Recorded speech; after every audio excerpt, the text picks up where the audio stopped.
નમસ્કાર વિદ્યાર્થી મિત્રો, 12 સાયન્સ ભૌતિક વિજ્ઞાન ચેપ્ટર 4 ગતિમાન વિદ્યુત ભારો અને ચુંબકત્વ એનો આજે ચોથો સેશન છે. આજે આપણે એક ટોપિક લેવાનો છે એમ્પિયરનો સર્કિટલ નિયમ. બરાબર, એમ્પિયરના નિયમ વિશે આપણે આજે ચર્ચા કરવાની છે. બરાબર, ચાલો તો ધ્યાન આપજો.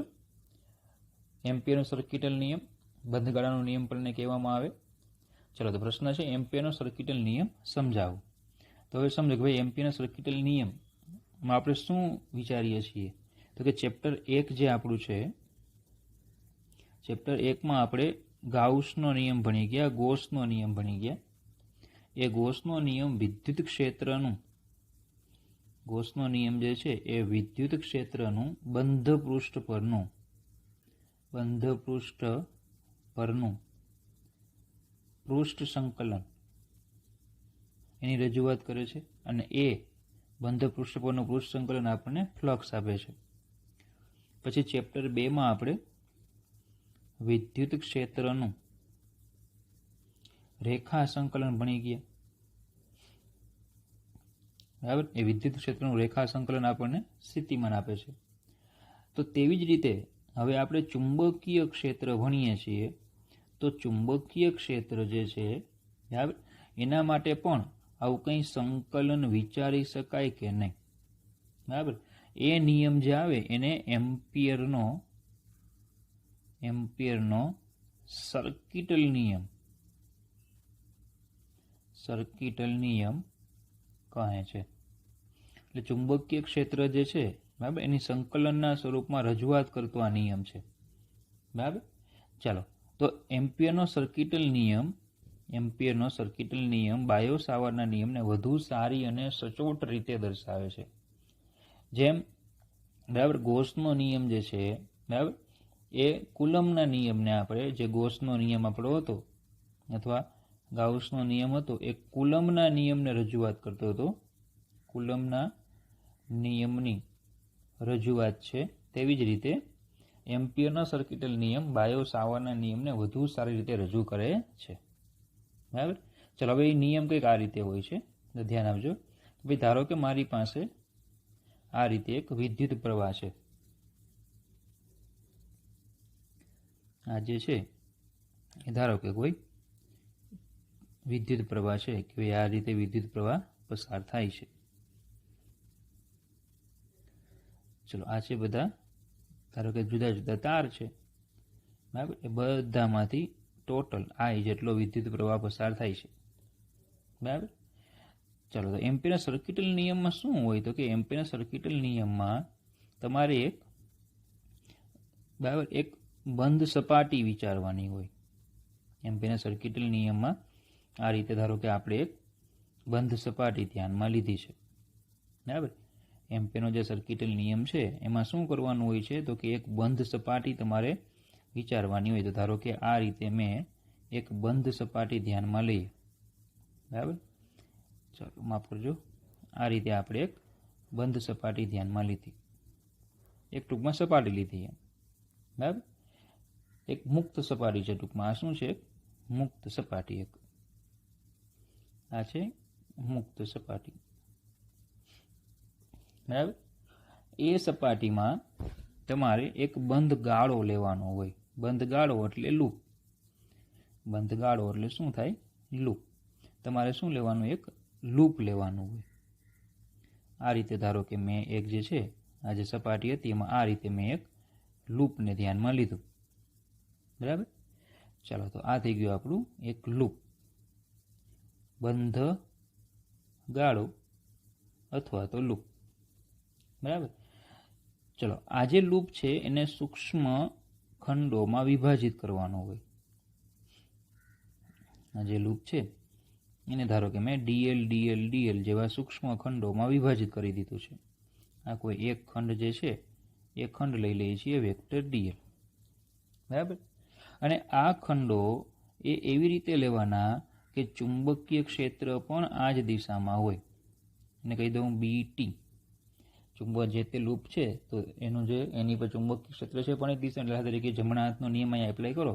અંગૂઠો છે, તમે અંગૂઠો આ પ્રવાહની દિશામાં રાખો. બરાબર, તો આંગળીઓ તમને બરાબર શું આપશે? ચુંબકીય ક્ષેત્રની દિશા આપે.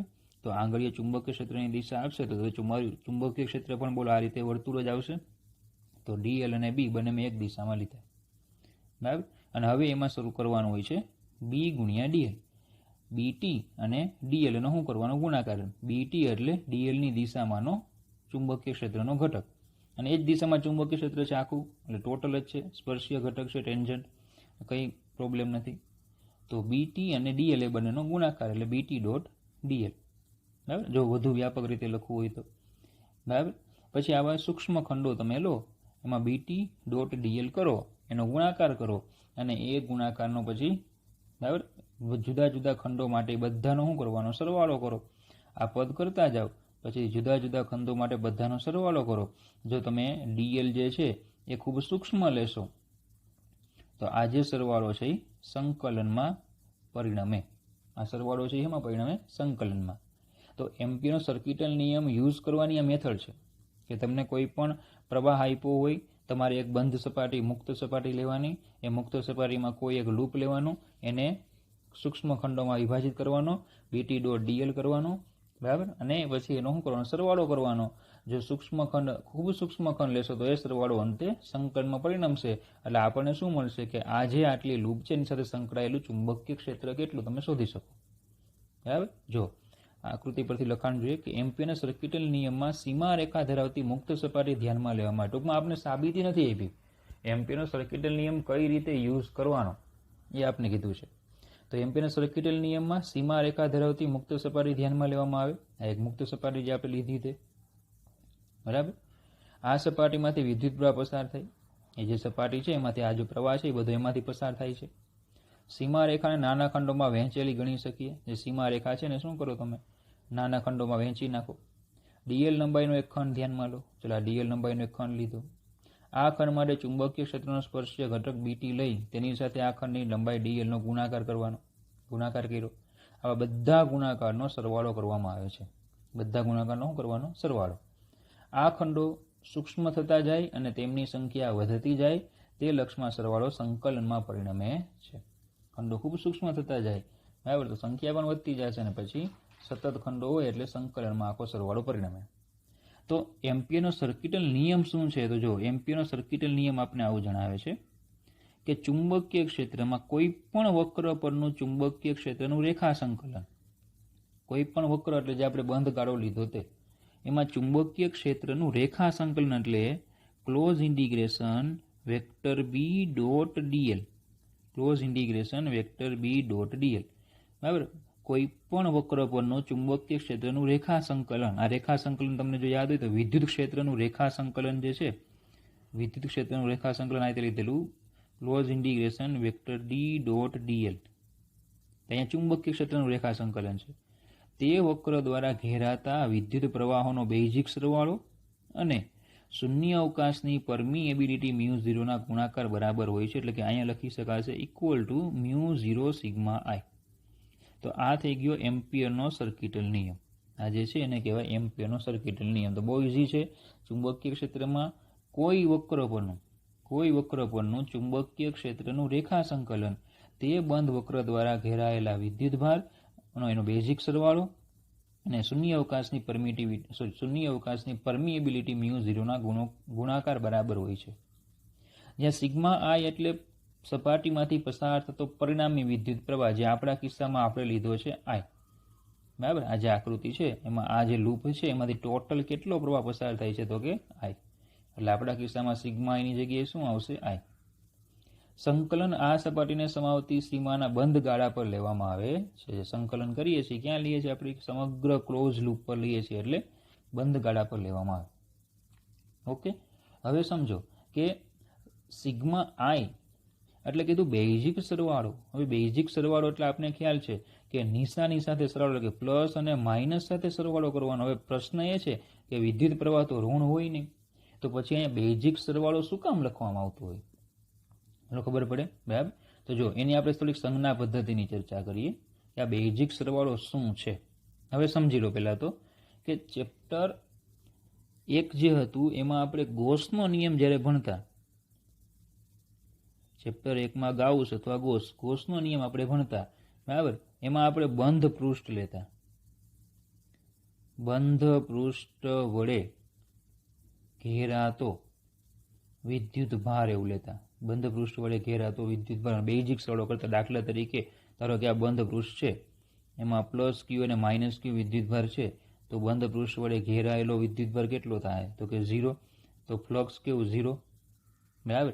તો આને આપણે ધન વિદ્યુત ભાર કહીએ, આને આપણે ઋણ વિદ્યુત ભાર કહીએ. તો પછી ધન વિદ્યુત ભાર એટલે ફ્લક્સ કેવું હોય? બહિર્મુખી. જે તમને યાદ હોય, ઋણ વિદ્યુત ભાર એટલે ફ્લક્સ છે અંતર્મુખી. ધન વિદ્યુત ભાર માટે ફ્લક્સ બહિર્મુખી, ઋણ માટે ફ્લક્સ અંતર્મુખી. એટલે ખબર પડે. તો એમાં આપણે વિદ્યુત ભાર ધન અને ઋણ હતા, એટલે આપણે સીધું કહી શકીએ કે ભાઈ વિદ્યુત ભાર ધન હોય તો ફ્લક્સ ધન હોય, વિદ્યુત ભાર ઋણ હોય તો ફ્લક્સ ઋણ હોય. બરાબર. કારણ કે આમાં ક્ષેત્ર રેખાઓ બહાર આવતી, એમાં ક્ષેત્ર રેખાઓ દાખલ થતી. તો પરિણામી ફ્લક્સમાં આપણે ધન અને ઋણ એટલે બેઝિક સરવાળો થઈ જતો. બરાબર. હવે આ જ રીતે અહીંયા બંધ પૃષ્ઠ છે, એમાં ઘેરાયેલો વિદ્યુત પ્રવાહ છે, ઘેરાયેલો જે વિદ્યુત પ્રવાહ જે છે, બરાબર, જેઓ સમતલમાંથી પસાર થતા હોય. જે વિદ્યુત પ્રવાહ છે એ શું થશે? સમતલમાંથી પસાર થાય. એટલે કે જે પેલી આપણી સપાટી છે એ સપાટીમાંથી પસાર થાય. બરાબર. તો તેમના માટે પણ આપણે એક સંજ્ઞા પ્રણાલી નક્કી કરી. કારણ કે એ તો ધન કે ઋણ હોતો નથી, તો આપણે શું નક્કી કરીએ? એક સંજ્ઞા પ્રણાલી. સંજ્ઞા પ્રણાલી આપણે નક્કી કરી લઈએ. બરાબર. સંજ્ઞા પ્રણાલી શું કહે છે કે જો ક્લોઝ ઇન્ટિગ્રેશન B.dl μ0 સિગ્મા સમીકરણમાં જમણા હાથના નિયમ વડે દર્શાવાતી સંજ્ઞા પ્રણાલિકાનું પાલન કરે છે. જમણા હાથની આંગળીઓને આ સીમા પર જે દિશામાં જવાના હો તે રીતે વાળો કે જે માટે બંધ ગાળા પર સંકલન ક્લોઝ ઇન્ટિગ્રેશન B.dl લીધું છે. મતલબ કે આપણે બરાબર, જે આપણે જમણા હાથની આંગળીઓ છે એમાં જો આપણે આ રીતે ખંડો લીધા, તો જમણા હાથની આંગળીઓને આપણે આ રીતે વાળો, તો અંગૂઠો આપણને શું આપશે? પ્રવાહ આપે. તો એ જે દિશામાં પ્રવાહ આવે, અંગૂઠાની દિશામાંનો પ્રવાહ છે એને ધન લેવાનો, એની વિરુદ્ધ દિશામાંનો પ્રવાહ છે એને ઋણ લેવાનો. જો અહીં અંગૂઠાની દિશા જે દિશામાં વિદ્યુત પ્રવાહ આઈને ધન ગણવામાં આવે છે. અંગૂઠાની દિશા બરાબર, અંગૂઠાની દિશામાં વિદ્યુત પ્રવાહ આઈ જે આવે એને શું કહેવામાં આવે? ધન. તો અંગૂઠાની દિશામાંના વિદ્યુત પ્રવાહ આઈને શું લેવામાં આવે છે? ધન. એની વિરુદ્ધ દિશામાંનો જે વિદ્યુત પ્રવાહ હોય એને શું લેવામાં આવે? ઋણ. બોલો, પ્રવાહની સંજ્ઞા પદ્ધતિ ખબર પડી. તો ટૂંકમાં એમ્પિયરનો સર્કિટલ નિયમ જ્યારે પણ એપ્લાય કરો એટલે તમારે શું કરવાનું હોય? એમ્પિયરના સર્કિટલ નિયમમાં એક તો તમારે સપાટી લેવાની પહેલાં, પછી એમાં તમારે એક લૂપ લેવાનું, એમાં તમારે કોઈ એક દિશામાં શું કરવાનું? ટુકડા પાડવાના. પછી એમાં જમણા હાથનો નિયમ લગાડીને જોવાનું કે કયો પ્રવાહ ધન ને કયો પ્રવાહ ઋણ. ઓકે, ચલો બેઝિકલી આપણે સપાટીની જરૂર હોય નહીં, સપાટી ન લ્યો તો ચાલે, સીધું શું લઈ લેવાનું હોય? લૂપ. તો જેવી રીતે ગોસનો નિયમ એપ્લાય કરવા માટે આપણે બંધ પૃષ્ઠ લેતા, જેને આપણે ગોસિયન પૃષ્ઠ કહેતા, એવી જ રીતે એમ્પિયરનો નિયમ એપ્લાય કરવા માટે શું લેવામાં આવે? લૂપ, જેને કહેવાય એમ્પિરિયન લૂપ. ગોસનો નિયમ એપ્લાય કરવા માટે જે લૂપ લેવામાં આવે એને શું કહેવાય? એમ્પિરિયન લૂપ. ઓકે. દાખલા તરીકે જો તમને એક ઉદાહરણ આપું કે ધારો કે મારી પાસે કંઈક આ રીતે પ્રવાહ છે, એક પ્રવાહ આ રીતે છે, એક પ્રવાહ આ રીતે છે, એક પ્રવાહ આ રીતે છે, એક પ્રવાહ આ રીતે છે, એક પ્રવાહ આ રીતે છે, એક પ્રવાહ આ રીતે છે. ચલો, આ I1, I2, I3, I4, I5, I6 આ રીતે પ્રવાહ છે. બરાબર. ચલો, હવે મારે એમ્પિયરનો સર્કિટલ નિયમ એપ્લાય કરવો છે, તો પહેલાં મારે એક સપાટી લેવી પડે. તો ચલો, ધારો કે મેં આ રીતે સપાટી લીધી. બરાબર. આ થઈ ગઈ મારી સપાટી. એ સપાટીમાં મારે શું લેવું પડશે? એક બંધ ગાળો લેવો પડશે, એક એમ્પિરિયન લૂપ લેવું પડશે.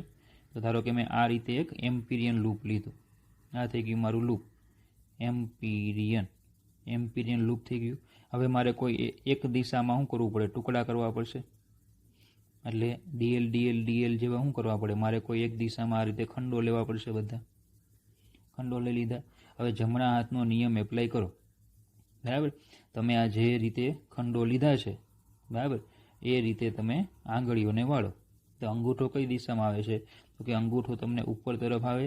એનો મતલબ કે ઉપર તરફની દિશામાં જે પ્રવાહ જતો હશે ને એ ધન લેવાનો, અને એમાં લૂપમાં દાખલ થતો પ્રવાહ છે એ ઋણ લેવાનો. તો એ સંજ્ઞા પદ્ધતિ પ્રમાણે ચલો આ I1 કેવો આવશે, જો એ નીચે જાય છે અને અંદર જતી દિશામાં છે એ ઋણ. I2 જો અંદર જતી દિશામાં છે ઋણ. I3 કેવો છે, બહાર આવતી દિશામાં છે.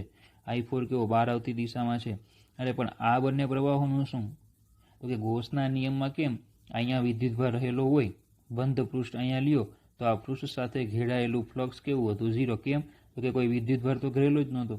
બહારના વિદ્યુતભારને ફ્લક્સમાં ગણવાના હતા નહીં, ખાલી ઘેરાયેલો વિદ્યુતભાર ધ્યાનમાં લેવાનો હતો. સેમ એ જ વસ્તુ અહીંયા છે.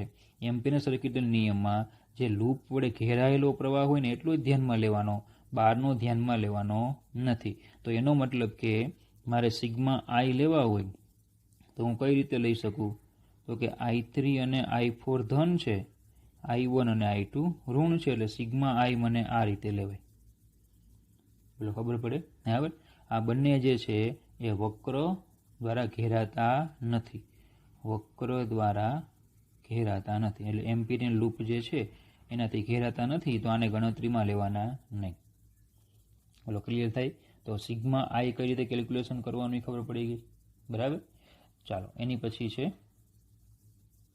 એમ્પિયરનો સર્કિટલ નિયમ વાપરવા માટે લૂપ કેવું પસંદ કરવું. કે આપણે જે લૂપ પસંદ કરવાનું કીધું, તો ભાઈ લૂપ મારે કેવું પસંદ કરવું, એમ એમ્પિયરનો સર્કિટલ નિયમ વાપરવો હોય તો કયું લૂપ પસંદ કરવું કે જેથી સહેલું પડે. દાખલા તરીકે કેમ ગોસના નિયમમાં આપણે ગોસિયન સપાટી પસંદ કરતા તો એવું કીધું કે ગોળાકાર કે નળાકાર બેમાંથી એક ગોસિયન સપાટી પસંદ કરો, તમને ઇઝી પડે. બરાબર. પોઈન્ટ ચાર્જ હોય તો આપણે ગોળાકાર સપાટી લેતા, તાર હોય તો નળાકાર સપાટી લેતા. બરાબર. તો સેમ અહીંયા પણ એવું છે. બરાબર, કે બંધ ગાળો એમ્પિયરન લૂપ પસંદ કરવાનું શક્ય છે જે ગાળાના દરેક બિંદુ માટે કાં તો બી આ ગાળાને સ્પર્શકની દિશામાં હોય અને બી અશૂન્ય અચળ હોય. મતલબ કે ભાઈ ધારો કે મારી પાસે તાર છે, તારમાંથી ધારો કે I પ્રવાહ પસાર થાય છે. હવે એનું મારે ચુંબકીય ક્ષેત્ર શોધવું છે, તો મારે શું કરવું પડશે, જો એમ્પિયરના સર્કિટલ નિયમનો ઉપયોગ કરવો હોય તો શું કરવું પડે, એક એમ્પિરિયન લૂપ પસંદ કરવું પડે. બરાબર. તો એના માટે હું શું કીધું આપણને કે એ ગાળાને સ્પર્શકની દિશામાં હોય. તો હવે સમજો કે આ પ્રવાહ આ દિશામાં છે તો ચુંબકીય ક્ષેત્ર બોલો વર્તુળાકાર હશે, જે આપણે ભણી ગયા આગળ લાસ્ટ ટાઈમ વિડીયોમાં. ચુંબકીય ક્ષેત્ર આ રીતે હશે, એટલે આ જ મારું એમ્પિરિયન લૂપ થઈ ગયું. તો જે તે બિંદુ પાસે ચુંબકીય ક્ષેત્ર બોલો આમ સ્પર્શકની દિશામાં હશે ને, જે તે બિંદુ પાસે ચુંબકીય ક્ષેત્ર આ રીતે સ્પર્શકની દિશામાં હોય તો પછી મારે આને ખંડોક પાડવાના, તો એ પણ મારે શું કરવાના, ડીએલ અને બી બંને એક જ દિશામાં પાડવાના. બરાબર. એટલે ક્લોઝ ઇન્ટિગ્રેશન હું બી ડોટ ડીએલ કરીશ, close integration B dot DL બરાબર μ0 સિગ્મા I હું કરું તો ચલો સ્ક્રૂની દિશા ઉપર તરફ આવે એટલે I પ્રવાહ જે છે એ જ ધન લેવાનો. તો અને બેઝિકલી આને આમ લખાશે બી ડીએલ કોસ 0 બરાબર μ0 I. તો બી ડીએલ ઇન્ટિગ્રેશન ડીએલ એટલે બોલો 2πr થઈ જાય. આની ત્રિજ્યા જો હું r લઉં તો આ 2πr થાય ઇક્વલ ટુ μ0 I થઈ જાય. તો પછી બી બરાબર શું આવી જાય, μ0 I અપોન 2πr. તો તમને તાર જે છે એનું આ ચુંબકીય ક્ષેત્ર મળી જાય. બોલો ખબર પડે. બરાબર. તો જે ગાળાને બી આ ગાળાને સ્પર્શકની દિશામાં હોય અને બી અશૂન્ય અચળ હોય એવું તમે એક પસંદ કરી શકો. સ્પર્શકની દિશામાં છે અને કેવો છે, અશૂન્ય અને અચળ. અચળ કેમ, કારણ કે જો આ બધા બિંદુઓ તારથી સરખા અંતરે આવેલા હોય, સરખા અંતરે આવેલા હોય તો ચુંબકીય ક્ષેત્ર કેવું હોય, સમાન જ હશે. ઓકે. બીજું ચલો, તો આમાં થીટા કેટલો થયો, 0. તમે એવો માર્ગ પસંદ કરો કે જેમાં બી અને ડીએલ વચ્ચેનો ખૂણો 0 થાય. બીજું, બી આ ગાળાને લંબ રૂપે હોય. તમે એવો માર્ગ એવું પસંદ કરી શકો લૂપ કે જેમાં બી અને ડીએલ વચ્ચેનો ખૂણો π/2 થાય. બરાબર. તો શું થઈ જાય, ફાયદો શું થાય, ચુંબકીય ક્ષેત્ર 0 થઈ જશે. એટલે તમે કોઈ બરાબર કોઈ એવું તમને કોઈ તાર આપ્યો છે કે જેમાં તમારે એની આસપાસ ચુંબકીય ક્ષેત્ર ગોતવું છે. બરાબર. તો તમે કંઈક એવી રીતે માર્ગ પસંદ કરો કે ભાઈ એ જગ્યા પર એવું બને ચુંબકીય ક્ષેત્ર હોય જ નહીં. બરાબર. થીટા π/2 લઈ શકાય. એ આપણે MCQ કરશું તો એમાં ખબર પડે તમને. બી નાબૂદ થતું હોય મતલબ કે બી ઓલરેડી 0 જ હોય, એમ ચુંબકીય ક્ષેત્ર 0 હોય એવું લૂપ પસંદ કરી શકાય. ટૂંકમાં આ બધું છે ને તમને ખાલી અત્યારે કીધું છે કે ભાઈ આવા લૂપ પસંદ કરી શકાય. બરાબર. પણ તમે જેમ MCQ કે દાખલામાં જેમ તમે નિયમ એપ્લાય કરશો તેમ તમને ખ્યાલ આવશે કે ભાઈ આ લૂપ શું કામ પસંદ કર્યું. જો કે આપણે એમ્પિયરના સર્કિટલ નિયમ પર આધારિત આપણી બુકમાં કોઈ દાખલા આપ્યા નથી, પણ તમે MCQ સોલ્વ કરશો બરાબર, એટલે તમને ખબર પડી જશે. ઓકે, તો ચલો કયું કયું લૂપ પસંદ કરવાનું. એક તો બી આ ગાળાને સ્પર્શકની દિશામાં હોય અને અશૂન્ય અચળ હોય, બી લંબરૂપે હોય અને બી નાબૂદ થતું હોય તો ઇઝી પડે એમ. ક્લિયર? ચલો, તો આ રીતે તમે લૂપ પસંદ કરી શકો. ચલો, બે ઉદાહરણ મેં સાથે લીધા છે એમાં. કે ધારો કે કિસ્સો 1 છે. ધારો કે ગાળાની લંબાઈ L માટે બી સ્પર્શકની દિશામાં છે. બી જો સ્પર્શકની દિશામાં હોય તો θ બરાબર 0 થાય. અને ગાળાની લંબાઈ કેટલી આવી તમને? L. બરાબર. ધારો કે આ ગાળા વડે ઘેરાયેલો વિદ્યુતભાર I છે, એટલે કે સિગ્મા I બરાબર કેટલો આપ્યો તમને? I. તો ચલો હવે આમાં તમે નિયમ એપ્લાય કરો. Close integration vector B dot dl equal to μ0 sigma I થાય. બરાબર. ચલો, θ તો 0 છે, તો આ બી dl cos 0 બરાબર μ0 I, કારણ કે ઘેરાયેલો વિદ્યુતભાર I. બી બહાર લઈ લો, ક્લોઝ ઇન્ટિગ્રેશન dl લખીશ, cos 01 ઇક્વલ ટુ μ0 I થાય. ચલો, આ બી આ L થઈ જાય, કારણ કે લંબાઈ L આપી, એટલે total close integration dl dl dl બધાનો સરવાળો કરું તો શું આવે? BL equal to μ0 I. તો તમને બી મળી જાય μ0 I/L. તો આમાં શું હતું? 0. θ જે છે એ કેવો હતો? 0 હતો. બરાબર. બીજો એક કિસ્સો છે કે સમમિતિ ધરાવતા તંત્ર માટે, જો સમમિતિ ધરાવતા તંત્ર માટે એમ્પિયરના નિયમથી ચુંબકીય ક્ષેત્રની ગણતરી સહેલાઈથી કરી શકાય છે. સમમિતિ ઉપર તમને ખાસ તો યાદ હશે સમમિતિ શું છે તે. બરાબર. ચેપ્ટર 1 યાદ કરો. ચેપ્ટર 1માં આપણે સમમિતિ શબ્દ ભણી ગયા હતા, ગોસનો નિયમ એપ્લાય કરતી વખતે. સમમિતિમાં જો તમને ખબર હોય તો મેં એવું કીધેલું કે સમમિતિ એટલે એવા બિંદુઓ કે જ્યાં ક્ષેત્રનું મૂલ્ય સમાન હોય અને બધા બિંદુઓ આગળ ક્ષેત્રની દિશા સમાન હોય. હવે દિશા સમાન એટલે બધા જ બિંદુ આગળ ક્ષેત્ર એક સરખી દિશામાં એમ નહીં, પણ ધારો કે ત્રિજ્યાવર્તી દિશા. બરાબર. દાખલા તરીકે એવું કીધેલું કે ભાઈ ધારો કે આપણે આ રીતે બિંદુઓ વિદ્યુતભારનું ક્ષેત્રની ચર્ચા કરીએ તો આ બધા બિંદુ આગળ ક્ષેત્રનું મૂલ્ય સમાન હશે, કારણ કે બધા બિંદુઓ r અંતરે છે અને ધન વીજભાર હોય તો ક્ષેત્ર બોલો આ દિશામાં હોય, એટલે કે બધા બિંદુ આગળ પેલું ક્ષેત્ર અને ક્ષેત્રફળ સદિશ બંને એક જ દિશામાં આવે, તો આને કહેવાય સમમિતિ.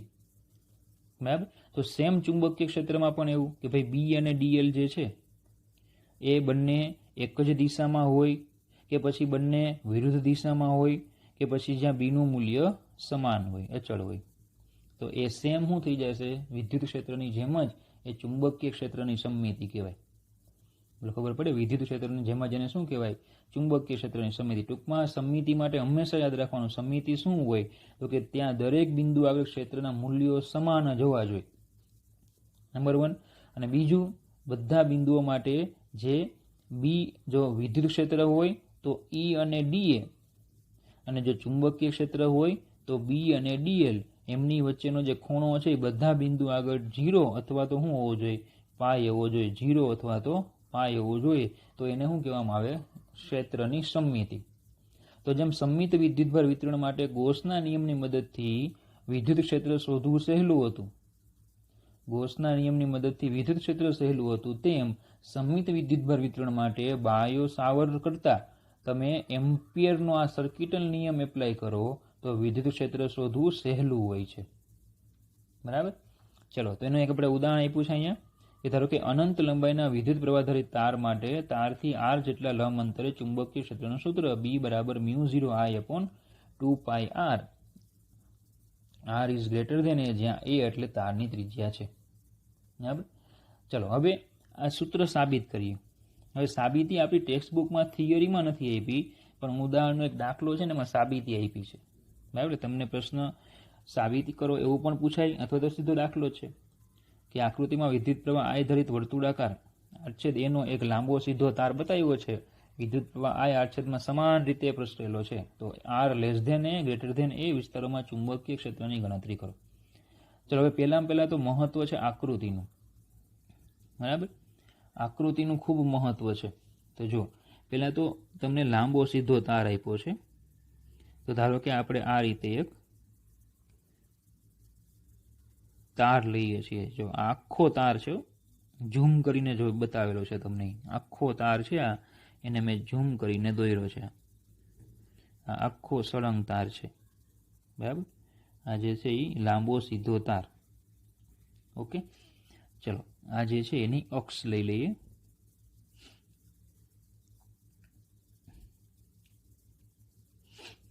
ચલો આ છે એની અક્ષ.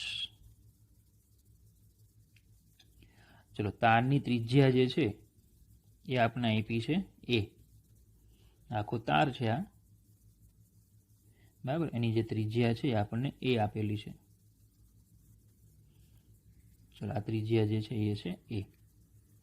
આપણે ચુંબકીય ક્ષેત્ર ગોતવાનું છે ક્યાં? એક તો તાર જે છે ત્યાં અંદરના ભાગમાં અને એક છે બહારના ભાગમાં આપણે ચુંબકીય ક્ષેત્રો ગોતવા છે. તો શું હમણાં કીધું આપણે એમ્પીયરના સર્કિટલ નિયમનો ઉપયોગ કરવો હોય તો આપણે શું કરવું પડે? એમ્પિરિયન લૂપ લેવું પડે.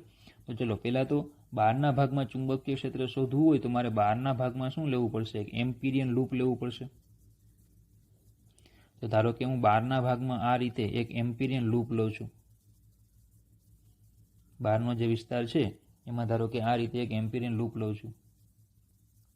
ચાલો હવે એમાં શું હતું? પછી એમ્પિરિયન લૂપ લીધું પછી એને આપણે સૂક્ષ્મ ડીએલ ડીએલ ડીએલ જેવા ખંડોમાં વિભાજિત કરવાનું હતું. પણ એની પહેલાં વિદ્યુત પ્રવાહ કઈ દિશામાં છે એ તમને કહી દઉં કે તારમાં વિદ્યુત પ્રવાહ જે છે ને આ દિશામાં છે I જેટલો. તો જો વિદ્યુત પ્રવાહ આ દિશામાં હોય તો પછી એનું ચુંબકીય ક્ષેત્ર બોલો આ રીતે આવશે. ટૂંકમાં હું જે ખંડો લઉં ને એ પણ હું આ દિશામાં જ લઉં. ચલો આનાથી ફાયદો શું થાય? સમમિતિ જળવાય કે નહીં? બી અને ડીએલ જે છે એ એક જ દિશામાં થઈ જાય. ડીએલ જે છે આ ડીએલ ખંડ લીધો મેં અહીંયા, અને ચુંબકીય ક્ષેત્ર બંને કેવા થશે? એક જ દિશામાં થઈ જશે. ડીએલ અને બી બંને એક જ દિશામાં થાય, θ બરાબર 0 થઈ જાય, આપણને થોડો ફાયદો થાય, બરાબર. ચાલો આ જે ખંડ જે છે એનું આ જે અંતર છે એ છે આર, એટલે કે આપણા પી બિંદુ જે અહીંયા ધારો કે હોય તો ત્યાં આપણે ચુંબકીય ક્ષેત્ર ગોતવું છે. તો ચાલો અંદરના ભાગમાં વાત થઈ ગઈ, સોરી બહારના વિસ્તાર માટે થઈ ગઈ. R is greater than A માટે. સેમ આવું તમારે ક્યાં લેવાનું હોય? અંદરના ભાગ માટે. અંદરના ભાગ માટે જોતું હોય તો અંદર તમારે એમ્પિરિયન લૂપ લેવાનું. ચલો અંદર મેં ધારો કે આ રીતે એક એમ્પિરિયન લૂપ લીધું, બરાબર. કેન્દ્રથી એનું અંતર છે, એની જે ત્રિજ્યા છે એ છે આર. બંનેમાં આર જ રાખું છું, બરાબર. આર ડેશ રાખો તો ચાલે, કંઈ એનું કંઈ ફેર પડવાનો નથી. ચલો એમાં પણ ચુંબકીય ક્ષેત્ર તો વર્તુળાકારે જ હશે. તો એમાં પણ આપણે જે ખંડો લઈશું એ આ રીતે જ લઈએ, જેથી ફાયદો શું થાય? સમમિતિ જળવાય. બી અને ડીએલ બંને કેવા થાય? એક જ દિશામાં આવે.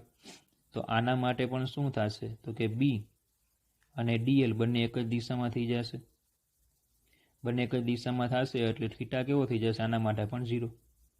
ચલો તો આ થઈ ગયું આર લેસ ધેન એ માટે. ઓકે, ચલો હવે પહેલાં આપણે ચર્ચા કરીશું ગ્રેટર ધેન એ માટે, પછી ચર્ચા કરીશું લેસ ધેન એ માટે, બરાબર. તો તારની બહાર આર ગ્રેટર ધેન એ માટે આપણે એમ્પિરિયન લૂપ 1 ને ધ્યાનમાં લેવાનું. તો આને આપણે એમ્પિરિયન લૂપ 1 કહી દઈએ, આને આપણે એમ્પિરિયન લૂપ 2 કહી દઈએ. તો એમ્પિરિયન લૂપ જે 1 છે એને આપણે ધ્યાનમાં લઈએ. તો ચલો એમ્પિયરના સર્કિટલ નિયમ પ્રમાણે આવું લખાશે: close integration vector B dot DL, close integration vector B dot vector DL equal to μ0 sigma આઈ.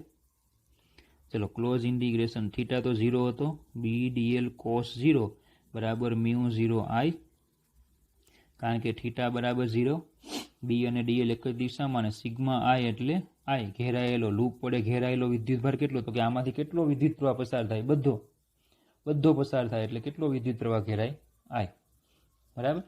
ચાલો તો પછી આને આ રીતે લખી શકાય: ચુંબકીય ક્ષેત્ર અચળ બહાર લઈ લો, close integration DL equal to μ0 I. ચલો ક્લોઝ ઇન્ટિગ્રેશન ડીએલ એટલે 2πa ઇક્વલ ટુ μ0 આઈ.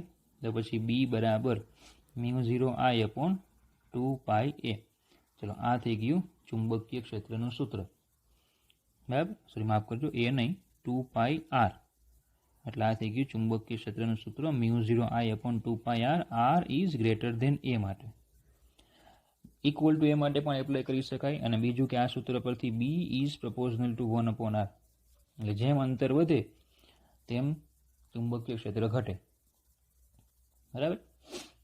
ચાલો બીજું લેસ ધેન એ માટે. હવે લેસ ધેન એ તો સેમ એમ્પિયરના સર્કિટલ નિયમ મુજબ close integration B dot DL equal to mu 0 sigma I, બરાબર. ચલો થીટા તો 0 જ છે, તો બી ડીએલ કોસ 0 બરાબર મ્યુ 0. પણ હવે થોભી જાઓ, સિગ્મા આઈ ઘેરાયેલો પ્રવાહ. હવે જો લૂપ તો આટલું જ છે કે નહીં, લૂપ તો આટલું જ છે, તો બધો પ્રવાહ ઘેરાતો નથી. સીધી વાત છે કે તમે મોટો આડછેદ લ્યો અને નાનો આડછેદ લ્યો. ધારો કે મેં આ મોટો આડછેદ લીધો અને એક મેં નાનો આડછેદ લીધો, બરાબર. તો બંનેમાંથી વિદ્યુત ભારનો જથ્થો જે પસાર થશે એ સરખો પસાર ન થાય, બરાબર. નાના આડછેદમાં કંઈક જથ્થો ઓછો પસાર થશે, એટલે એમાં પ્રવાહ કેવો હશે, કંઈક ઓછો હશે. તો આપણે તો શું કરવાનું છે, આમાં કેટલો વિદ્યુત ભારનો જથ્થો એકમ સમયમાં પસાર થાય એ ગોતવો પડે. એટલે કે આમાંથી કેટલો વિદ્યુત પ્રવાહ પસાર થાય એ ગોતવો પડે, બરાબર. તો હવે સમજો કે આખું લૂપ જે છે એની ત્રિજ્યા એ, બરાબર. આ જે તાર છે ને ત્રિજ્યા એ એનો મતલબ એવો થાય કે ક્ષેત્રફળ પાઈ એ સ્ક્વેર. આનું આખું ક્ષેત્રફળ કેટલું, પાઈ A square. Pi x square ક્ષેત્રફળમાંથી આઈ જેટલો પ્રવાહ પસાર થાય છે. પાઈ એ સ્ક્વેર ક્ષેત્રફળ તો કેટલો પ્રવાહ પસાર થાય, આઈ. તો આપણું જે લૂપ છે એની ત્રિજ્યા કેટલી, આર. તો ક્ષેત્રફળ પાઈ આર સ્ક્વેર. તો પાઈ આર સ્ક્વેર ક્ષેત્રફળ હોય તો એમાંથી કેટલો પ્રવાહ પસાર થાય, એને હું કહી દઉં સિગ્મા આઈ. તો આવશે pi R square I by pi A square. તો પછી એ ઘેરાયેલો પ્રવાહ કેટલો કહેવાય, તો કે R square I by A square. R square I by શું કહેવાય, એ સ્ક્વેર. તો બોલો, આ થઈ ગયો ઘેરાયેલો પ્રવાહ તમારો. તો આનો આપણે, બરાબર, તો આનો આપણે ત્યાં ઉપયોગ કરવાનો. ઓકે ચાલો. તો ઘેરાયેલો પ્રવાહ, બરાબર, આ રીતે કેલ્ક્યુલેટ થઈ ગયો. બોલો, આ કેલ્ક્યુલેટ થઈ ગયો, બરાબર. તો બી, ચલો ક્લોઝ ઇન્ટિગ્રેશન ડીએલ તો ખબર પડે જ, 2 પાઈ આર પરિઘ બરાબર મ્યુ 0 અને સિગ્મા આઈની જગ્યાએ શું મૂકવાનું હતું, R square I by A square. તો R square I by A square. તો આવશે બી બરાબર મ્યુ 0. ચલો આર એક આર ઉડી જાય એટલે mu 0 I R by 2 pi A square. ચલો આ સૂત્ર એપ્લાય થાય R less than or equal to A માટે, કારણ કે સપાટી માટે તો બંને એપ્લાય કરી શકાય, આપણે ખ્યાલ જ છે, ચેપ્ટર 1માં ભણી ગયા. તો બી પ્રપોઝનલ 12, તો અંદરના ભાગમાં જેમ અંતર વધે અક્ષથી તેમ ચુંબકીય ક્ષેત્ર વધે, બરાબર. તો ચલો એક્સ્ટ્રા ચુંબકીય ક્ષેત્રના બંનેના સૂત્રો મળી ગયા. હવે એક્સ્ટ્રામાં આપણે, બરાબર, એક આલેખ તૈયાર કરીએ, બી વિરુદ્ધ આરનો આલેખ તૈયાર કરીએ. તો બહુ ઇઝી આલેખ છે, તમને આવડતું હોય એ ખબર પડી જાય. ધારો કે આ ચુંબકીય ક્ષેત્ર છે, આ અક્ષથી અંતર છે, તો એનો આપણે આલેખ ડ્રો કરવાનો છે. ચુંબકીય ક્ષેત્ર અને અક્ષથી અંતર, ચલો આ બી અને આ આર, તો આ 0. તો ચલો અંદરના વિભાગમાં અંદર શું હતું, બી પ્રપોઝનલ ટુ આર, અને બહાર શું આવ્યું, બી પ્રપોઝનલ ટુ 1/r. તો અંદરના ભાગમાં બી અને આર બંને કેવા છે, સમપ્રમાણમાં. એટલે કે આલેખ કેવો આવશે, સુરેખ. અને પછી બહારના ભાગમાં આલેખ કેવો આવશે, આ રીતે આવશે, બરાબર. તો આ થઈ ગયું સપાટી માટે. આર બરાબર એ હોય ત્યારે ચુંબકીય ક્ષેત્ર કેવું હશે, મેક્સિમમ. ચલો એ કેટલું આવશે, તો કે આગળના જે સૂત્રો હતા એમાં કોઈ પણ સૂત્રમાં એ બરાબર આર લઈ લેવાના. તો એની જગ્યાએ આપણે, બરાબર, સોરી, આરની જગ્યાએ એ મૂકી દઈએ તો આર આર ઉડી જશે, એટલે mu 0 I upon 2 pi a. Same અહીંયા પણ આવી જાય, જો મ્યુ 0 આઈ અપોન 2 પાઈ એ. તો પછી આપણે અહીંયા સપાટી માટે થઈ જશે mu 0 I upon 2 pi A. Mu 0 I upon 2 pi એ, બરાબર. આર બરાબર એ એના માટે. ઓકે. તો આ થઈ ગયો અતિ લાંબા તાર માટે, બરાબર. એ થઈ ગયો આલેખ. અને પેલો દાખલો કહે તો દાખલો, થિયરી કહે તો થિયરી. તમને બેમાંથી ગમે તેમાં એ પૂછાય, બરાબર.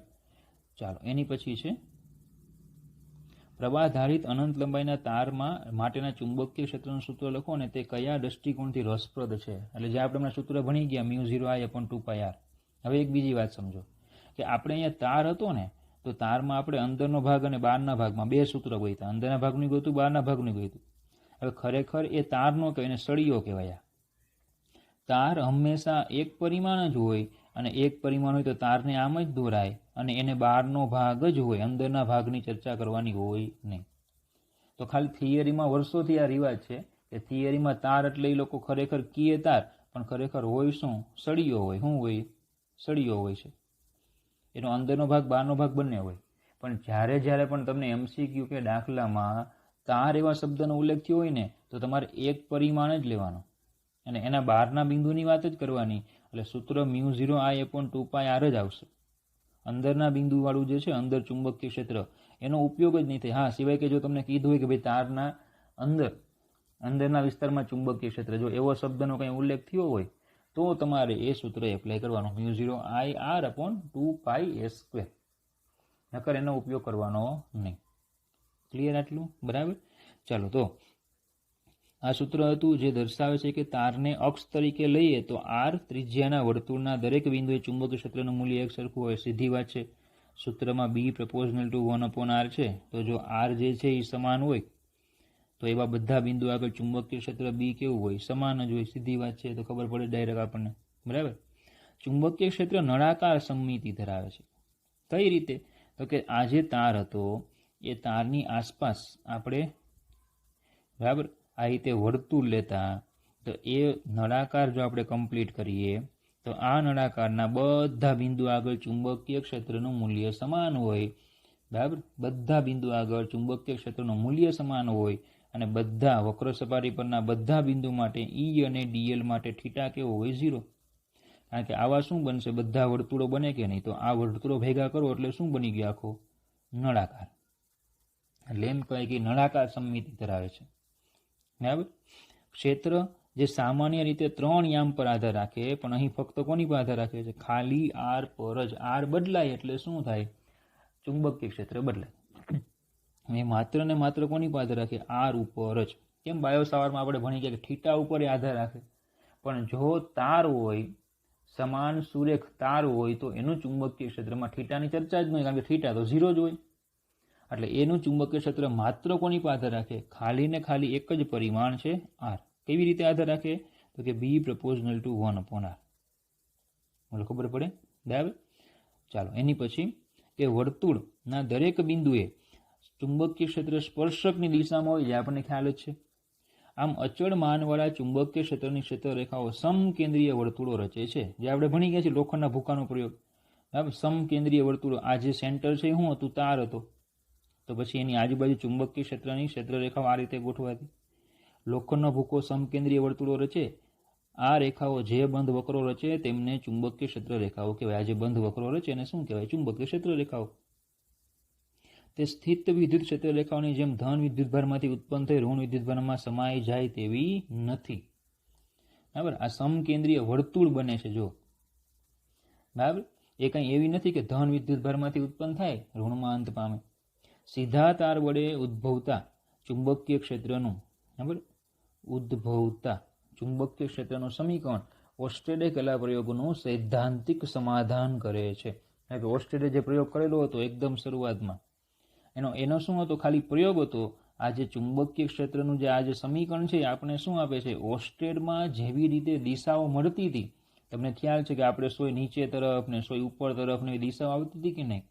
તો એ પ્રેક્ટિકલી આવતી હતી. એ પ્રેક્ટિકલને આ જે સૂત્ર છે, આ જે થિયરી છે, એ થિયરી શું આપે? સૈદ્ધાંતિક સમાધાન. ખબર પડે? એટલે કે થિયરિટિકલી શું આપે છે? સાબિતી આપે છે. એમ ઇન રાઇટિંગમાં પ્રૂફ આપે, રાઇટિંગમાં. એમ પેલું શું હતું? પ્રેક્ટિકલ હતું. પણ એ ઓસ્ટેડનું પ્રેક્ટિકલ એ એમ્પિયરે થિયરીમાં સાબિત કરી આપ્યો આખો. ટૂંકમાં ફિઝિક્સમાં એક આખો પોઈન્ટ ઓફ વ્યૂ પ્રૂવ થયો કે ઓસ્ટેડ જે છે એણે પ્રયોગ કર્યો અને એમ્પિયરે છે શું આપ્યું? થિયરી આપી. પ્રયોગ અને થિયરી જ્યારે બંને કમ્પ્લીટ થાય ત્યારે જ ફિઝિક્સમાં કોઈ વસ્તુ કમ્પ્લીટલી બરાબર એકદમ ક્લિયર પ્રૂફ થઈ ગયું કહેવાય. બરાબર. ખ્યાલ આવે? તો એમ આગળ પણ આપણે ઘણા બધા એવા જોઈશું. જેવી રીતે આગળ પણ તમને ચર્ચા કરી હતી કે ભાઈ મેક્સવેલ જે છે એણે વિદ્યુત ચુંબકીય તરંગવાદ આપ્યો ઇન થિયરી. બરાબર. અને હર્ઝે વિદ્યુત ચુંબકીય તરંગ ઉપયોગ કર્યા પ્રયોગ કરીને. એટલે આખો પોઈન્ટ ઓફ વ્યૂ પૂરો થયો. બરાબર. તો અહીંયા પણ એ જ રીતે આખો પોઈન્ટ ઓફ વ્યૂ શું થાય છે? અહીંયા પૂરો થાય છે. ઓસ્ટેડે જે પ્રયોગમાં કીધેલું હતું એ જ અહીંયા એમ્પિયર આખું સાબિત કરી આપે છે. ત્રીજો છે કે તાર અનંત લંબાઈનો હોવા છતાં તેમની અત્યંત નજીક ચુંબકીય ક્ષેત્ર અનંત નથી. હવે સમજો, B = 1/r છે. બરાબર. તો r જેમ ઘટે એમ ચુંબકીય ક્ષેત્ર વધે. તો હું તારથી અત્યંત નજીક જાઉં, તારથી અત્યંત નજીક જાઉં તો પછી એમ કહે કે r is approximately equal to 0. તો પછી ચુંબકીય ક્ષેત્ર કેવું હોવું જોઈએ? ઇન્ફાઇનાઇટ. પણ એવું છે નહીં. તમને આપણે કીધું કે તાર છે ને સપાટી પર ચુંબકીય ક્ષેત્ર કેટલું આવે છે? μ0I/2πa. બરાબર, અનંત નથી. ખબર પડે? તો તારની ખૂબ નજીક પહોંચે ત્યારે તે ખૂબ ઝડપથી વધે. જેમ નજીક જાઓ તેમ એ વધે ખરા. આ ક્ષેત્ર વિદ્યુત પ્રવાહના સમપ્રમાણમાં અને વિદ્યુત પ્રવાહધારી તારથી અંતરના વ્યસ્ત પ્રમાણમાં હોય છે. મતલબ કે બી જે છે એ વિદ્યુત પ્રવાહના સમપ્રમાણમાં અને અંતરના વ્યસ્ત પ્રમાણમાં છે. એટલે ખાલી આર નહીં પણ પ્રવાહને પણ આપણે જોવાનું. પણ અત્યંત નજીક ચુંબકીય ક્ષેત્ર અનંત નથી, કારણ કે ખરેખર એ તાર એટલે શું છે? એક પ્રકારનો જાડો પદાર્થ જ છે. અને પરિણામે આપણે શું કહી શકીએ કે અંદરના ભાગમાં જેમ નજીક જાઓ તેમ અક્ષથી તમે જાઓ છો, તો તમે અક્ષ પાસે એક્ઝેક્ટ તો નથી જ પહોંચતા, ખૂબ નજીક જાઓ તોય. બરાબર, એટલે કે આર 0 થતો જ નથી, અને એટલા માટે ચુંબકીય ક્ષેત્ર 0 થાય નહીં.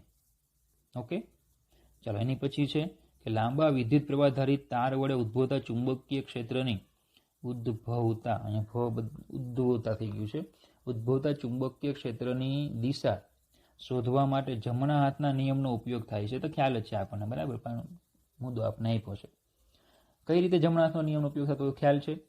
તાર લેવાનો, પ્રવાહ આ દિશામાં છે, અંગૂઠો આ દિશામાં રાખો, આંગળીઓ તમને ચુંબકીય ક્ષેત્રની દિશા આપશે. તારને જમણા હાથથી એ રીતે પકડો કે જેથી તમારો વિસ્તારેલો અંગૂઠો વિદ્યુત પ્રવાહની દિશામાં રહે, તમારી આંગળીઓ ચુંબકીય ક્ષેત્રની દિશામાં વળેલી હશે. ખ્યાલ જ છે આપણને, બરાબર. તો આ પ્રશ્ન હતો કે જે આપણે ચુંબકીય ક્ષેત્ર આપણને મળ્યું એની રસપ્રદ બાબતો જો, બરાબર. ચલો એની પછી છે એમ્પિયર, બાયો સાવર અને વિદ્યુત ક્ષેત્ર એમની સરખામણી. તો એમ્પિયરનો નિયમ બાયો સાવરના નિયમની, એમ્પિયર અને બાયો સાવરના નિયમની સ્થિત વિદ્યુતના નિયમો સાથે તુલના. એમ્પિયર અને બાયો સાવરના જે નિયમ છે ને સ્થિત વિદ્યુતના નિયમો સાથે તુલના કરવાની છે. બરાબર, હવે સમજો કે આપણે એમ્પિયરનો સર્કિટલ નિયમ છે તે એમ્પિયરનો સર્કિટલ નિયમ અને બાયો સાવરનો નિયમ, એમ્પિયરનો સર્કિટલ નિયમ અને બાયો સાવરનો નિયમ, આ બંને નિયમો જે છે એ ચુંબકીય ક્ષેત્રો અને વિદ્યુત પ્રવાહો, ચુંબકીય ક્ષેત્રો અને વિદ્યુત પ્રવાહોને સાંકળે છે. બી અને આઈ વચ્ચેના સંબંધો આપે છે કે નહીં બધા? બરાબર. પ્રવાહો જે છે, પ્રવાહો, વિદ્યુત પ્રવાહો, એને કારણે મળતા એક સમાન ભૌતિક પરિમાણો દર્શાવે છે. ભૌતિક પરિમાણો દર્શાવે છે. ભૌતિક પરિમાણો એટલે શું? તો કે બી ચુંબકીય ક્ષેત્રનું મૂલ્ય. એમ બરાબર. મતલબ એવું કહેવા માંગે કે એમ્પિયરના નિયમની મદદથી તમે ચુંબકીય ક્ષેત્ર શોધો કે પછી બાયો સાવરના નિયમથી ચુંબકીય ક્ષેત્ર શોધો, બંને એક જ આવે, એમાં કંઈ ફેર પડતો નથી. જો એમ્પિયરનો સર્કિટલ નિયમ અને બાયો સાવરનો નિયમ બંને ચુંબકીય ક્ષેત્રો અને વિદ્યુત પ્રવાહોને સાંકળે છે. બંને સ્થિત વિદ્યુત પ્રવાહના કારણે મળતા એક સમાન ભૌતિક પરિમાણો જ દર્શાવે છે. બરાબર. એ સ્થિત વિદ્યુત પ્રવાહોને કારણે મળતા એક સમાન પરિમાણો એટલે કોણ? તો કે ચુંબકીય ક્ષેત્ર. બંને એક સરખું જ ચુંબકીય ક્ષેત્ર દર્શાવે છે. એટલે બંનેમાં એવું નહીં કે અલગ અલગ નિયમ એપ્લાય કરો તો ચુંબકીય ક્ષેત્રનું મૂલ્ય અલગ અલગ આવે, એવું થતું નથી. બીજું, જે રીતે કુલમના નિયમ માટે ગોસનો નિયમ છે તે જ રીતે બાયો સાવરના નિયમ માટે એમ્પિયરનો નિયમ. મતલબ કે સમજો કે ભાઈ ગોસનો નિયમ છે, ગોસનો નિયમ એ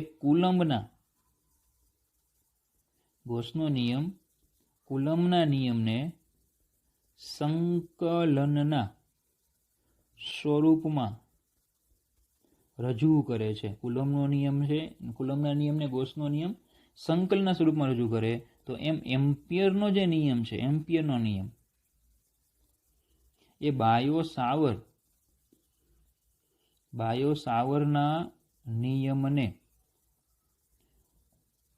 સંકલનના સ્વરૂપમાં રજૂ કરે છે. બરાબર. એમ્પિયરનો નિયમ છે એ બાયો સાવરના નિયમ શું કરે છે? સંકલનના સ્વરૂપમાં રજૂ કરે છે. બરાબર. ચાલો ત્રીજો પોઈન્ટ છે કે એમ્પિયરનો નિયમ અને ગોસનો નિયમ બંને પરિઘ કે સીમા પર આવેલી ભૌતિક રાશિ ચુંબકીય ક્ષેત્ર કે વિદ્યુત ક્ષેત્રને અંદર રહેલી બીજી ભૌતિક રાશિ વિદ્યુત પ્રવાહ કે વિદ્યુત ભાર સાથે સાંકળે છે. મતલબ કે સમજો, એમ્પિયરનો નિયમ છે.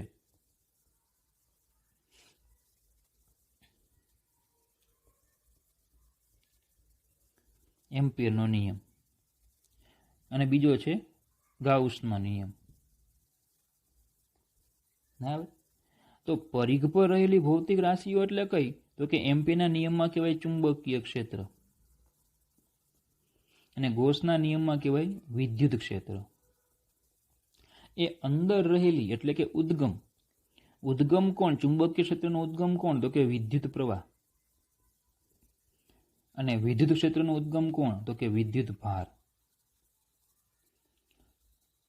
તો પરિઘ પરની ભૌતિક રાશિને બરાબર બીજી ભૌતિક રાશિ એટલે કે ઉદ્ગમ ભૌતિક રાશિઓ સાથે આ નિયમો શું કરે છે? સાંકળે છે. એટલે કે ચુંબકીય ક્ષેત્રને પ્રવાહ સાથે સાંકળે છે, તો આ વિદ્યુત ક્ષેત્રને વિદ્યુત ભાર સાથે સાંકળે છે. ખબર પડે? બરાબર. ચલો, 3 મુદ્દાઓ હતા. છેલ્લો ફાઇનલ પોઈન્ટ, એક્સ્ટ્રા એક વાક્ય યાદ રાખવાનું છે. એમ્પિયરનો સર્કિટલ નિયમ સ્થિર વિદ્યુત પ્રવાહો માટે જ સત્ય છે, જે સમય સાથે બદલાતા ન હોય. જો ચેપ્ટર 3 યાદ હોય તો એવું કીધેલું કે પ્રવાહ જે છે, વિદ્યુત પ્રવાહો 2 પ્રકારના છે, સ્થાયી અને અસ્થાયી. વિદ્યુત પ્રવાહો 2 પ્રકારના છે, સ્થાયી અને અસ્થાયી. સ્થાયી એટલે કયો? કે જે સમય સાથે બદલાય નહીં, અચળ હોય. ને અસ્થાયી એટલે કયો? કે જે સમય સાથે બદલાય. સમય સાથે શું થાય? તે બદલાય. તો એમ્પિયરનો સર્કિટલ નિયમ સ્થાયી પ્રવાહોમાં જ લાગુ પડે, અસ્થાયી પ્રવાહોમાં લાગુ પડતો નથી. ક્લિયર? તમે આને એમ્પિયરના સર્કિટલ નિયમની મર્યાદા પણ કહી શકો. શું કહીશું? આ એમ્પિયરના સર્કિટલ નિયમની મર્યાદા. સ્થાયી પ્રવાહ હોય તો જ એપ્લાય કરી શકાય, અસ્થાયી પ્રવાહમાં લાગુ પડતો નથી. ઓકે, ચાલો એક પોઈન્ટ લઈ લઈએ છીએ. યાદ રાખો તો આપણે હોય જ પરિમિત લંબાઈનો તાર છે. હવે અત્યાર સુધી આપણે અનંત લંબાઈનો તાર હતો, મોટો તાર હતો. હવે અહીંયા તાર આપ્યો છે તમને પરિમિત લંબાઈનો. તો એના સૂત્રો તમારે તૈયાર કરવાના છે કે ભાઈ પરિમિત લંબાઈનો તાર ધારો કે છે આ. એ પરિમિત લંબાઈના તારથી y જેટલા લંબ અંતરે આવેલા કોઈ બિંદુ પાસે ચુંબકીય ક્ષેત્ર શોધવું છે. y જેટલા લંબ અંતરે આવેલું કોઈ બિંદુ છે, તો ત્યાં ચુંબકીય ક્ષેત્ર શોધવું છે. તો એ બિંદુમાંથી તારના જે અંત્ય બિંદુઓ હોય એને જોઈન્ટ કરી દેવાના. બરાબર? કે ભાઈ આ જે પ્રવાહધારિત તાર છે, આપણે y અંતરે આવેલા કોઈ p બિંદુ પાસે ચુંબકીય ક્ષેત્ર શોધવું છે. બરાબર? y અંતરે આવેલ p બિંદુ પાસે ચુંબકીય ક્ષેત્ર શોધવું છે. ચલો, આને હું x અક્ષ કહી દઉં, આને હું y અક્ષ કહી દઉં, અને બહાર આવતી અક્ષ છે એ z અક્ષ છે. તો તમારે એ અંત્ય બિંદુથી આ જે તાર છે AB, તાર AB ના અંત્ય બિંદુઓને આ બિંદુ સાથે જોઈન્ટ કરી દેવાના, એટલે તમને ખૂણો મળશે. આ θ1 મળે છે, ધારો કે આ θ2 મળે છે. તો P બિંદુ પાસે ચુંબકીય ક્ષેત્ર કેટલું? તો એનું સૂત્ર તમારે યાદ રાખવાનું છે, μ0I/2πy, માફ કરજો 4πy sin θ1 plus sin θ2. μ0I/4πy sin θ1 plus sin θ2. y એટલે તારથી લંબ અંતર, θ1 θ2 એટલે કયા? તો કે જે તે બિંદુ અને તારના અંત્ય બિંદુઓને જોડતા રેખા, જે તે બિંદુથી તારના અંત્ય બિંદુને જોડતી રેખા લંબ સાથે બનાવેલો ખૂણો. θ1 θ2 આ યાદ રાખવાનું. ટૂંકમાં આકૃતિ યાદ રાખો એટલે તમને θ1 θ2 કયા લેવાના ખબર પડે. દિશા, ચલો દિશા કઈ હશે? તો દિશા માટે આપણે શું કરીએ? જમણા હાથનો સૂનો લઈએ, જમણા હાથનો સૂનો નિયમ લઈએ. જમણા હાથના સૂને અંગૂઠાને પ્રવાહની દિશામાં રાખી, માફ કરજો, જમણા હાથના અંગૂઠાનો નિયમ લઈએ. અંગૂઠાને પ્રવાહની દિશામાં રાખો. તો આંગળીએ બોલો આ બિંદુ પાસે લઈ જાઓ, બહાર આવતી હશે, જો ચેક કરો. અંગૂઠાને પ્રવાહની દિશામાં રાખો, આંગળીઓને P બિંદુ પાસે લઈ જાઓ, તો ત્યાંથી આંગળીઓ બહાર આવતી દિશામાં હશે, એટલે જમણા હાથના નિયમ પ્રમાણે દિશા બહાર આવતી દિશા એટલે z અક્ષની દિશામાં હોય. બરાબર? કઈ દિશામાં હોય? z અક્ષની દિશામાં. હવે એના કેટલાક કિસ્સાઓ છે, સૂત્ર તમારે યાદ રાખવાનું છે. બરાબર? ચલો કિસ્સો પહેલો લઈએ કે ધારો કે બિંદુ જે આપણું છે ને એ લંબ દ્વિભાજક પર છે. ક્યાં છે? લંબ દ્વિભાજક. બિંદુ જે આપણું છે એ લંબ દ્વિભાજક પર છે. હવે જો આ એક્ઝેક્ટ લંબ દ્વિભાજક પર હોય ને તો θ1 અને θ2 બંને સમાન હોય.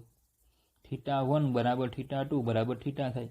તો પછી આપણું જે સૂત્ર છે એમાં તમે બંને θ સમાન લઈ લો તો μ0I/4πy sin θ પ્લસ sin θ એવું સૂત્ર થશે. એટલે એ થઈ જશે b બરાબર μ0I/2πy sin θ. ટૂંકમાં મેઇન તમારે ઓરિજિનલ સૂત્ર છે આ, તમારે યાદ આ રાખવાનું. પછી લંબ દ્વિભાજક આપ્યું હોય તો પછી બંને ખૂણાઓ સમાન લઈ લેવાના. બંને ખૂણા સમાન લઈ લો એટલે તમને નવું સૂત્ર મળી જાય. બરાબર. પછી ધારો કે ઘણી વખત આવું આપ્યું હોય, કિસ્સો 2, ઘણી વખત તમને આપ્યું હોય અર્ધ અનંત લંબાઈનો તાર. અર્ધ અનંત, બરાબર, સેમી અનંત એવું પણ કહેવાય એને, સેમી અનંત. અર્ધ અનંત લંબાઈનો તાર હોય, સેમી અનંત લંબાઈનો તાર હોય. હવે કોને કહેવાય? તો કે તાર છે ને એક બાજુથી પરિમિત અને બીજી બાજુથી તાર છે ને અનંત સુધી હોય આમ. હવે ત્યાં કોઈ વાય અંતરે તમને કોઈ બિંદુ આગળ ચુંબકીય ક્ષેત્ર કીધું. તો હવે સમજો આ બિંદુ છે એમાં આ બાજુ પરિમિત લંબાઈ છે, આ બાજુ અનંત છે કે નહીં, અનંત સુધી છે કે નહીં. તો આ બિંદુ જે છે એને હું અહીંયા ન રાખતા એ બિંદુને હું અહીંયા મૂકી દઉં. જે બિંદુ છે એ બિંદુને હું અહીંયા ન રાખું અને હું શું કરું, એને ઉચકીને છે ને અહીંયા મૂકી દઉં છેડા આગળ, તો એ ચાલે જ નહીં. કારણ કે તો પરિમિત લંબાઈ આ બાજુ તો અનંત જ છે ને, શું ફેર પડવાનો? ખબર પડે? આટલો વિભાગ અહીંયા બિંદુ હતું તો આટલો તારું કાપી નાખો, શું ફેર પડે? પેલું કેમ ચેપ્ટર 3માં પરિપથમાં અનંત પરિપથ હતો, એક વિભાગ કાઢી નાખો તો શું ફેર પડે? આખો અનંત લંબાઈનો તાર છે, બરાબર, 5 કિલોમીટર લંબાઈનો તાર છે, એમાંથી ધારો કે 1 મીટર તમે કાઢી નાખો તો શું ફેર પડે? કાંઈ ફેર પડે નહીં. તો યાદ રાખજો, જ્યારે પણ અર્ધ અનંત લંબાઈનો તાર આવ્યો હોય ને, અર્ધ અનંત લંબાઈનો તાર, તો તમને તારને એમ કીધું પરિમિત અંતરેથી 5 સેમી અંતર, પરિમિતથી 5 સેમી અંતરે 6 સેન્ટીમીટર લંબ અંતરે ચુંબકીય ક્ષેત્ર શોધો. તો તમારે આ અંતરને કાંઈ ધ્યાનમાં જ નહીં લેવાનું. આને તમારે એ બિંદુને ઉચકીને અહીંયા મૂકી દેવાનું છેડા આગળ. હવે એનાથી ફાયદો શું થાય? તો કે અહીંયાથી તમે આ છેડાને જોડો અને અહીંયાથી તમે આ છેડાને જોડો. તો બોલો એ જોડો છો તો શું થાય? સમાંતર, કારણ કે અનંત સુધી જાય કે નહીં, તો આમ થઈ જશે સમાંતર રેખા. તો આ ખૂણો થઈ ગયો θ2 અને બોલો અહીંયાથી તમે આને જોઈન્ટ કરો છો તો એ થઈ ગયો θ1. તો ટૂંકમાં અર્ધ અનંત લંબાઈના તાર માટે એક ખૂણો 0 હોય ને એક ખૂણો π/2 હોય. અર્ધ અનંત લંબાઈના તાર માટે એક ખૂણો 0 હોય ને એક ખૂણો π/2 હોય. તો μ0I/4πy, કારણ કે sin 0 0 sin π/2 1. તો આ રીતે તમને સૂત્ર મળશે, બરાબર. તો P બિંદુ અહીંયા હોય તો P બિંદુથી આ છેડાને જોડો તો ખૂણો 0 અને P બિંદુથી અનંતને જોડો તો શું થઈ ગયું? આ π/2. B બરાબર μ0I/4πy. બીજો કિસ્સો. ત્રીજો કિસ્સો છે કે ભાઈ તારની અક્ષ પર બિંદુ આવેલું હોય, તારની અક્ષ પર, તો θ1 બરાબર θ2 બરાબર 0 થાય. આવું છે ભાઈ, આ તાર છે, પ્રવાહ આમ જાય, અહીંયા ચુંબકીય ક્ષેત્ર ગોતવાનું કીધું. તો પછી તમારે અહીંયાથી શું કરવું પડે? તમારે અહીંયાથી તાર જે છે એના અંત્ય બિંદુને જોડો, તો આ જોડો કે પછી આને જોડો તો બંનેમાં θ કેવો થાય? 0. તો ભાઈ ચુંબકીય ક્ષેત્ર કેવું થાય? 0. જો તમને યાદ હોય તો આવું તમને આગળ કીધું છે કે જો અહીંયા બિંદુ હોય તો એમાં θ બરાબર 0 થાય. કયો? બાયો સાવરનો નિયમ પ્રમાણે લઈએ તો θ 0 થાય, બરાબર. તો dl અને r વચ્ચેનો ખૂણો 0 થાય. dl અને r વચ્ચેનો જે ખૂણો છે એ કેવો થાય? 0. તો એનો ક્રોસ ગુણાકાર કેવો થાય? 0. ચુંબકીય ક્ષેત્ર 0. અને આ બાજુ જો બિંદુ હોય તો dl અને r વચ્ચેનો ખૂણો કેવો થાય? θ 180 થાય. ચુંબકીય ક્ષેત્ર 0, બાયો સાવરના નિયમ પ્રમાણે, બરાબર.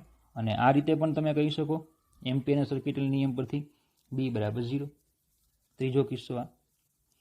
ચલો કિસ્સો 4.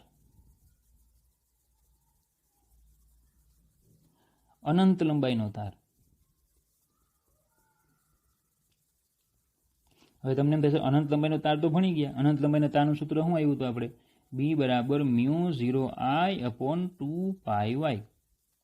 અનંત લંબાઈના તાર માટે આ સૂત્ર હતું કે નહીં? તો હવે અનંત લંબાઈનો તાર હોય તો હમણાં તમને આગળ કીધું કે ભાઈ અનંત હોય તો અનંતે તમે બિંદુને જોઈન્ટ કરશો તો થીટા કેવો બને π/2.